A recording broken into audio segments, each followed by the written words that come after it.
While China carried out more executions than the rest of the world combined in 2008, executing at least 1,718 people, Iran was once again second with at least 346, although its population is nearly 20 times smaller than China, Amnesty International said on March 24, 2009. In its annual report on the death penalty, the London-based human rights group said that a total of 2,390 people were put to death in 25 countries in 2008, nearly double the number of executions carried out in 2007. Furthermore, at least 8,864 people were sentenced to death in 52 countries around the world, according to Amnesty's figures, which were drawn from governments, human rights groups, court records, and media reports. China was responsible for 72% of all executions last year, the report stated, followed by Iran, Saudi Arabia, the United States, and Pakistan. The report stated that together they carried out 93% of all executions worldwide. The report stated, quote, Amnesty International remained concerned about the application of the death penalty in Iran. Some of the cruel and inhumane methods used to execute at least 346 people in 2008 included stoning and hanging.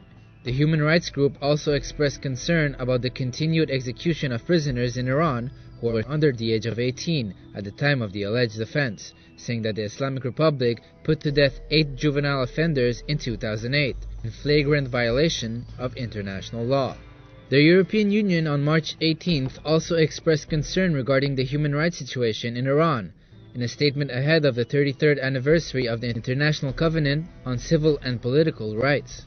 The Czech Republic, which currently holds the rotating presidency of the 27-nation EU, criticized the Islamic Republic for the persecution of human rights activists and limiting its citizens' freedom of expression and association. The declaration read in part, quote, The European Union has witnessed a worrying trend of the increasing constraints on Iranian citizens' freedom of expression and association.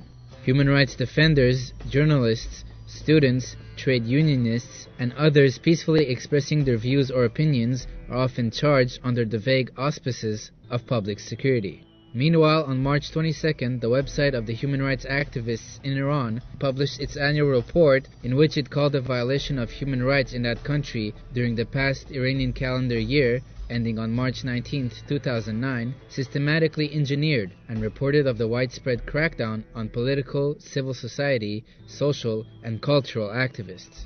According to that report, there are currently 528 political prisoners and prisoners of conscience in Iran's prisons who are under constant and imposing pressure of the prison authorities and are facing grave existential threats. The report also points to the lack of attention paid by the officials to the suspicious circumstances of the death of the political prisoners and lack of psychological as well as every other form of healthcare in Iran's prisons.